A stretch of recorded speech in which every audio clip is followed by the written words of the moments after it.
नमस्कार, NB news देख रहे हैं आप और मैं हूं आपके साथ मुस्कान। स्वागत है आप सभी का एनबी न्यूज के स्पेशल बुलेटिन में। भारतीय राजनीति में घोर संकट से जूझ रही कांग्रेस की कार्य समिति की बैठक आज होने जा रही है। दिल्ली में होने वाली यह बैठक ऐसे समय में हो रही है जब राजस्थान के उदयपुर में कांग्रेस का चिंतन शिविर भी आयोजित होने वाला है। 13 से 15 मई तक आयोजित होने वाले इस चिंतन शिविर में देश भर के कांग्रेसी नेता जुटेंगे और इससे ठीक पहले कांग्रेस और सीडब्ल्यूसी की बैठक भी आयोजित कर रही है। पार्टी सूत्रों का कहना है कि आज होने वाली बैठक में भविष्य की राजनीति और चिंतन शिविर को लेकर चर्चा होगी। चिंतन शिविर में पार्टी के करीब 400 शीर्ष नेताओं के शामिल होने की संभावना है। चिंतन शिविर में सीडब्ल्यूसी के सदस्य, संसद सदस्य, राज्य प्रभारी, महासचिव और प्रदेश अध्यक्षों समेत वरिष्ठ कांग्रेसी नेता भाग लेंगे। चिंतन शिविर को लेकर तैयारियां जोरों शोरों से चल रही है। 3 दिवसीय विचार मंथन सम्मेलन के दौरान राजनीतिक और संगठनात्मक महत्व, सामाजिक न्याय, अर्थव्यवस्था, किसानों और युवाओं के मुद्दे पर पत्रों का मसौदा तैयार करके और प्रमुख चर्चाओं के लिए 6 समन्वय पैनल भी गठित किए हैं। सूत्रों की माने तो कार्य समिति की बैठक संगठनात्मक सुधारों पर विभिन्न पैनल के रिपोर्टों को सैद्धांतिक मंजूरी प्रदान करने के लिए है। इसके अलावा एजेंडे में बीजेपी के धर्म के मुद्दे से निपटने के लिए आगे की रणनीति पर भी जोर दिया जाएगा। दरअसल कांग्रेस पार्टी की ओर से राजनीतिक और संगठनात्मक मुद्दों के अलावा सामाजिक मुद्दे भी, सामाजिक न्याय, अर्थव्यवस्था, किसान और युवा जैसे विषयों पर भी 6 समन्वय पैनल गठित किए थे। दिल्ली में होने वाली बैठक में इन समन्वय पैनल की ओर से तैयार रिपोर्ट पर भी चर्चा की जाएगी। दरअसल हाल ही में चुनावी रणनीतिकार प्रशांत किशोर की कांग्रेस से जुड़ने की चर्चाएं थी और ऐसे में पार्टी आलाकमान की उनके साथ कई बैठकें भी हुई थी, लेकिन बात नहीं बनी। कहा जा रहा था कि पार्टी के नेताओं के बीच प्रशांत किशोर को लेकर अलग अलग मत हैं और इसी बीच इन नेताओं में सैद्धांतिक टकराव भी देखने को मिला। हालांकि बाद में यह साफ हो गया कि कांग्रेस प्रशांत किशोर से दूरी बनाकर ही रखेगी और इस मामले के बाद कार्यसमिति की यह पहली बैठक है। ऐसे में यह भी देखना दिलचस्प होगा कि बिना प्रशांत किशोर पार्टी किस तरीके से आगे की राजनीति तय करेगी।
तो कांग्रेस में मंथन का दौर जारी है और आज कांग्रेस जो है वो सीडब्ल्यूसी की बैठक होने जा रही है कांग्रेस की, और इसमें भी मंथन किया जाएगा। इस पर चर्चा की शुरुआत कर लेते हैं। तमाम गेस्ट हमारे साथ मौजूद हैं, उनका तारुफ आपसे करवा देते हैं। सीके ठाकुर जी हमारे साथ प्रवक्ता कांग्रेस से मौजूद हैं और मोहित रंजन जी राजनीतिक विश्लेषक के तौर पर हमारे साथ मौजूद है। दोनों का बहुत स्वागत है एनबी न्यूज पर। सबसे पहले ठाकुर साहब आप ही के पास में आना चाहूंगी। कांग्रेस का आज मंथन, सीडब्ल्यूसी की बैठक।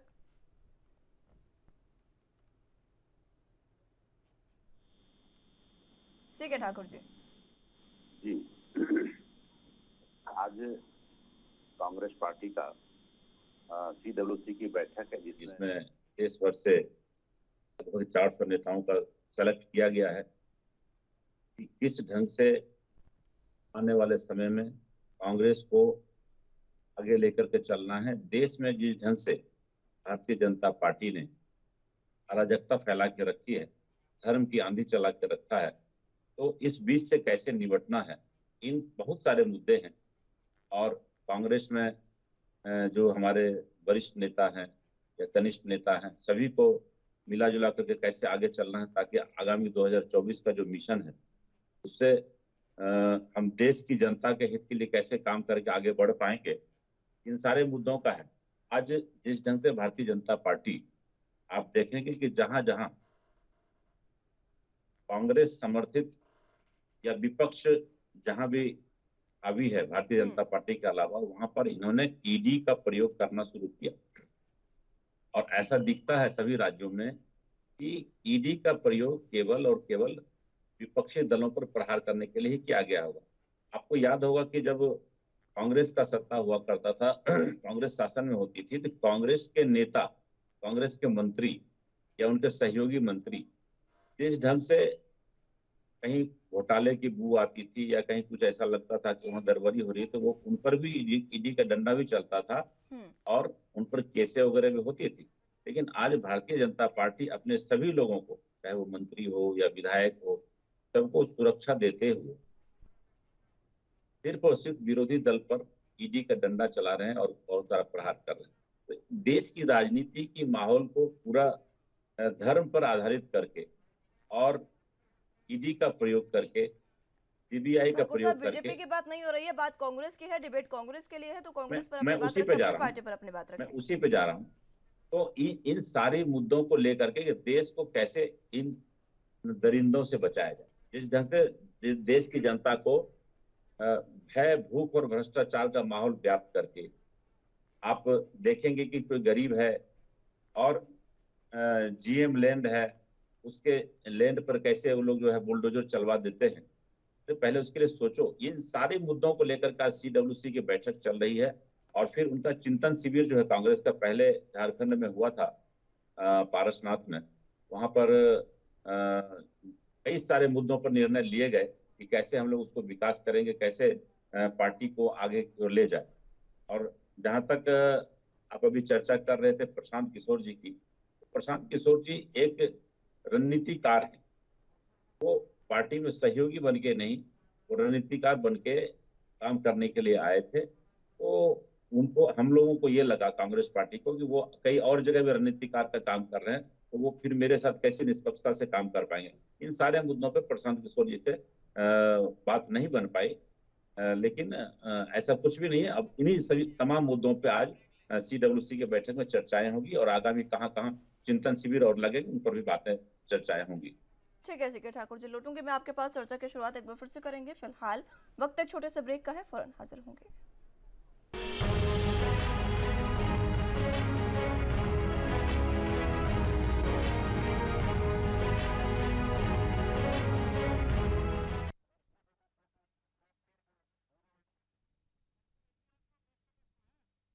चलिए तो बात एक बार फिर से कांग्रेस की कर लेते हैं, क्योंकि दिल्ली में आज कांग्रेस की सीडब्ल्यूसी कमेटी की बैठक होने जा रही है। वर्किंग कमेटी की बैठक में तमाम बड़े नेता मौजूद होंगे और इसमें मंथन एक बार फिर से चिंतन शिविर से पहले किया जा रहा है। चर्चा की शुरुआत एक बार फिर से कर लेते हैं। तमाम गेस्ट हमारे साथ मौजूद है। मोहित रंजन जी भी हमारे साथ मौजूद हैं। मोहित साहब, मैं जानकारी आपसे यही लेना चाहूंगी कांग्रेस को लेकर, क्योंकि ठाकुर साहब को आपने सुना, तमाम बातें उन्होंने बीजेपी को लेकर कह दी और ये कह रहे हैं कि बीजेपी को दंगाई उन्होंने कहा और उनसे दरिंदों से बचने के लिए देश को विकल्प की जरूरत है, लेकिन ये विकल्प कांग्रेस खुद को समझ रही है।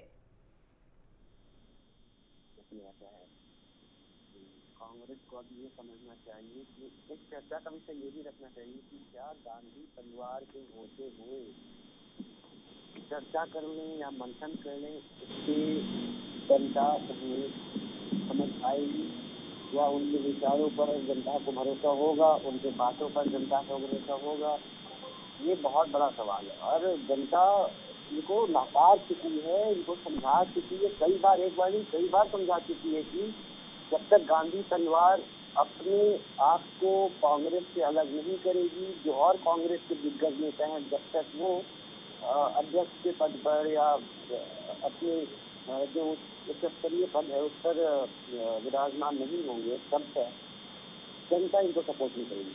तो ये समझने की जरूरत है। अभी क्या है कि ये लोग चर्चा करें, कुछ भी करें, कुछ भी मंथन करें, लेकिन इनको कोई फायदा नहीं होने वाला है। ये ढकोसले में जी रहे, मतलब ये सपने में जी रहे हैं और काल्पनिक दुनिया में जी रहे हैं। तो इनको ये समझना चाहिए भारतीय जनता पार्टी कोई मजाक नहीं है और दुनिया की सर्वश्रेष्ठ सबसे बड़ी पार्टी बन चुकी है, सबसे ज्यादा कार्यकर्ता इसमें हैं।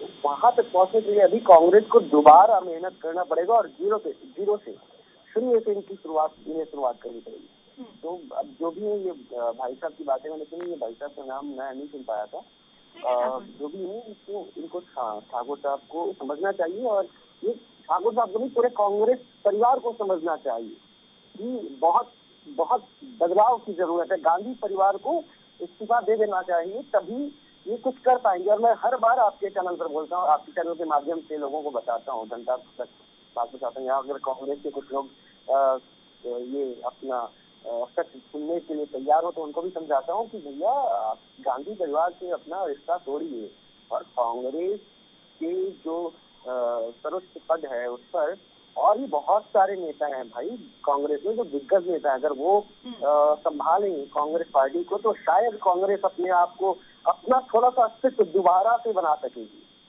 वो थोड़ा अपने आप को मजबूत कर सकेगी। लेकिन अगर ये गांधी, राहुल गांधी, प्रियंका गांधी, ये लोग अगर रहे और सोनिया गांधी ये लोग रहे तो ये परिवारवाद पर कुछ कहा नहीं जा सकता, ये तो चलता रहेगा और ये बिल्कुल खत्म हो जाएगा। अभी खत्म तो हो ही गया, अब थोड़ा बहुत जो बचा है वो भी खत्म हो जाएगा इन लोगों की बेवकूफी और घमंड के कारण। ये समझना चाहिए। ठीक है ठाकुर साहब, मोहित रंजन जी कह रहे हैं कि आपको गांधी परिवार से खुद को अलग करना होगा, तभी कांग्रेस एक बार फिर से कांग्रेस को संजीवनी मिल सकती है। जी, मोहित जी का भी कहना सही है। मोहित जी का कहना है कि गांधी परिवार से अलग नहीं, राष्ट्रीय अध्यक्ष का चयन हो और वहां कोई अलग से आ जाए तो उनको चयन करने से देश में एक परिवर्तन हो सकता है, कांग्रेस पक्ष में लोग जा सकता है। उनका भी कहना ठीक है कि जिस ढंग से भारतीय जनता पार्टी के शीर्ष नेतृत्व आरएसएस द्वारा गांधी परिवार के द्वारा परिवारवाद का जो चर्चा किया गया या फैलाया गया इस बात को, ये भी एक बड़ी बात है। लेकिन मैं मोहित साहब को यह भी कहना चाहूंगा कि देखिए, निर्णायक मंडली में केवल सोनिया गांधी या राहुल गांधी, प्रियंका गांधी नहीं होती, सदस्य और लोग भी हैं और सब मिलकर निर्णय लेते हैं।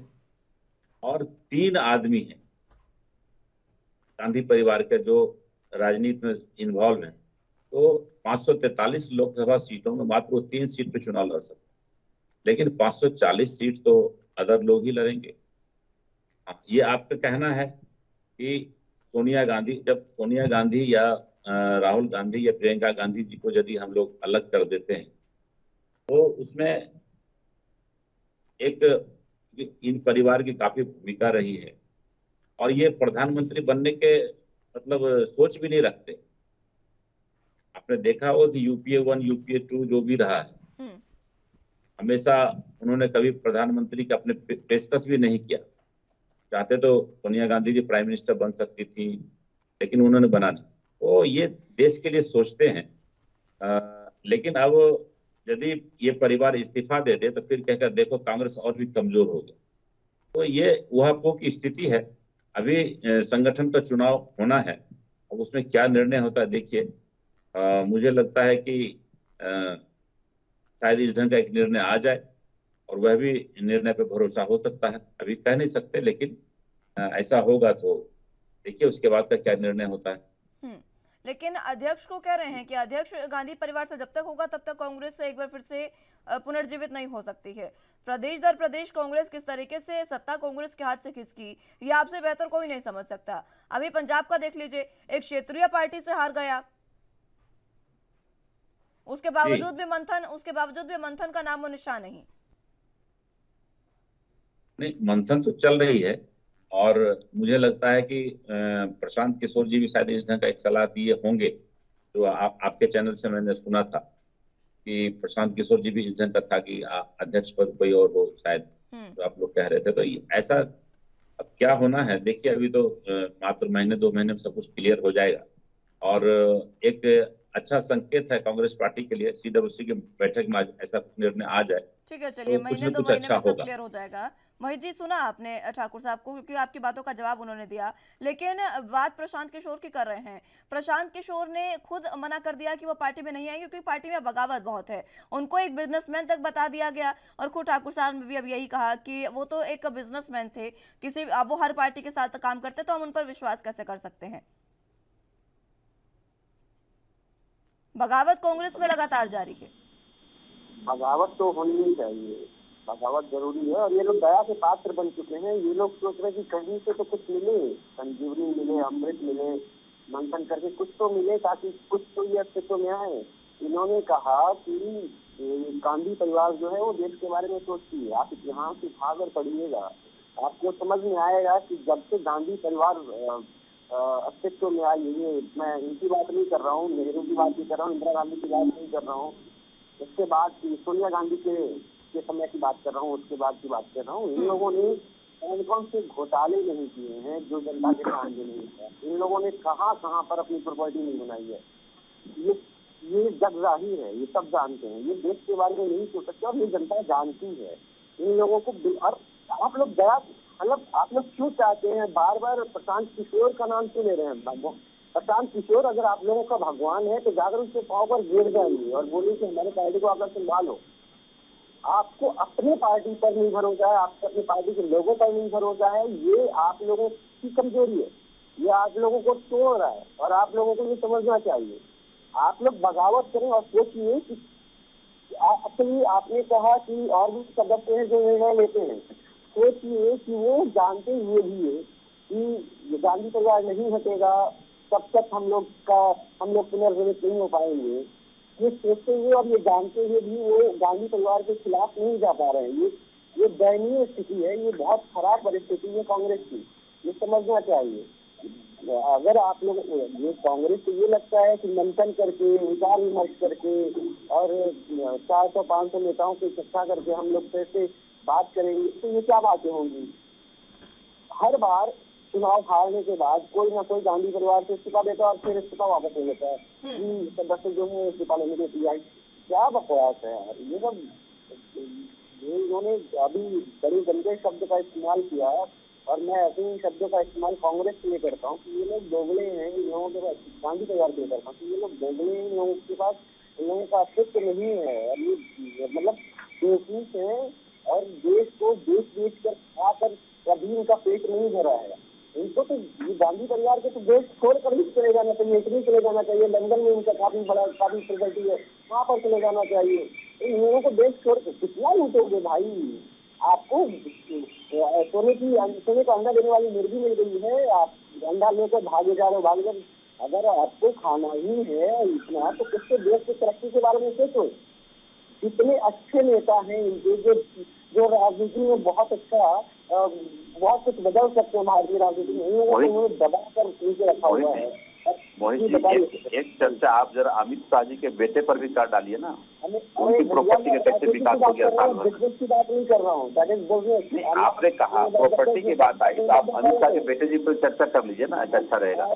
मैं कह रहा हूँ ना कि मैं बिजनेस के बारे में अभी हम लोग डिबेट कर रहे हैं पॉलिटिक्स, मैं राजनीतिक नहीं कर सकूँ। मैं बिजनेस को विश्लेषण नहीं करता। उन पर भी एक विश्लेषण हो जाना चाहिए, होना चाहिए। उनके बेटे ने रातों रात कैसे प्रॉपर्टी बना लिया। राजनीति को राजनीति की तरह ही समझी जाए, राजनीति तक ही रखी जाए, बिजनेस करना नहीं जाए।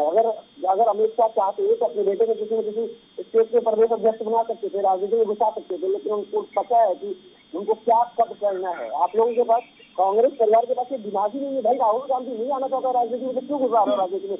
बढ़िया का बिजनेस उसके पास बढ़िया कारोबारी है वो, बाहर बढ़िया का बिजनेस उसको वहां पर है। राजनीति में घुसा कर जबरदस्ती करोगे तो ऐसे थोड़ी होता है। वो बंदा बिजनेसमैन है, आपने उसको काफी घोटाला करके बिजनेस हैंड ओवर कर दिया है। अब उसके पास मुझे लगता है कि मैं मुझे लगता है कि आप राहुल गांधी से कभी मिले नहीं, उनसे बात नहीं किए। अरे भैया ऐसा नहीं हमको है। नहीं है ऐसे करप्ट लोगों से, देशद्रोहियों से। हमको मुझे आपके देशद्रोहियों से नहीं मिलना है। मैं कांग्रेस मैं के और चाहता बहुत सी नेताओं को जानता हूँ। एक बार मोहित जी, आप अमित शाह के बेटे पर भी विश्वास सुनिए करना जैसे चाहते भी हैं। ठाकुर जी, सुन लीजिए एक बार। मेरे घर में बीजेपी के भी एमएलए हैं और मेरे घर में कांग्रेस के भी एमएलए हैं। मैं दोनों को बहुत अच्छे से जानता हूँ, दोनों पार्टियों से मेरा अच्छा जुड़ाव है और ये मेरे बहुत करीबी रिश्तेदार हैं, बहुत करीबी। मैं नाम नहीं लूंगा, इसका मतलब ये नहीं मैं बहुत करीबी, बहुत इनके नजदीक से जानता हूँ कि कितने बड़े कितने करप्ट लोग हैं। ये बहुत देख कर खा गए हैं ये। और आप कह रहे हैं कि आप मिले नोटबंदी के बाद भारतीय जनता पार्टी ने कितने अपने कार्यालय बना लिए? नोटबंदी यार क्या बात उन करते हैं पैसे आप? से उन बातें कर रहे हैं। नोटबंदी अरे नोटबंदी कहाँ से आगे बीच में राजनीति की बात हो रही है? नोटबंदी के बाद मैं कह रहा हूँ, बात तो सुन लीजिए। नोटबंदी भारतीय जनता पार्टी कितने आलिशान कार्यालय पूरे देश में बनाए, आपने देखा कभी क्या? वो पैसे कहाँ से आए? नोटबंदी उससे पहले कभी नहीं हुआ। अच्छा आलिशान क्या बोले भारतीय जनता पार्टी का? जो कार्यालय बने पूरे देश में, भारतीय जनता वो पार्टी कहाँ से ने पैसे आए? कार्यालय बनाया। आप लोग जो प्रॉपर्टी बनाकर हजारों करोड़ का रखे हुए हैं, जो विश्व बैंक में लाखों करोड़ रुपए रखे हुए हैं, उसका आप लोगों को बात नहीं करना। भैया गलती निकालोगे ना तो हर कोई गलत है, लेकिन ज्यादा गलत कौन है ये देखना पड़ेगा। उस पर भी ठीक है, ध्यान ठीक है, देने की जरूरत है ना। समय की कमी है मेरे पास, समय की कमी मेरे पास मोहित जी। कौन गलत है ज्यादा? ठीक है ठाकुर साहब, लेकिन ये बात तो वाजिब सी है कि जिनके खुद के घर शीशे के हों उनको दूसरों के घरों पर पत्थर नहीं फेंकने चाहिए। अपने गिरबान में जरा एक बार झांक के देख लें। और बात कांग्रेस की हो रही है तो आप कांग्रेस पर बिल्कुल बातें नहीं कर रहे हैं, आप बात ही तंज कस रहे हैं आप सिर्फ बीजेपी पर। जरा अपने गिरबान में झांक कर देख लीजिए तो मंथन जरूर होगा। फिलहाल समय की कमी है मेरे पास। बहुत बहुत शुक्रिया आप दोनों का हमारे साथ जुड़ने के लिए और चर्चा हमारे साथ करने के लिए। कांग्रेस जिस तरीके से लगातार अभी चिंतन शिविर कांग्रेस का राजस्थान में होने वाला है, देखना होगा कि उस चिंतन शिविर में और आज की सीडब्ल्यूसी की बैठक में किस तरीके से मंथन के बाद तमाम जो प्रस्ताव यहाँ पर रखे जाएंगे उन पर विचार विमर्श होता है। फिलहाल के लिए मेरे साथ बस इतना ही। तमाम अहम खबरों के लिए आप देखते रहे एनबी न्यूज। नमस्कार।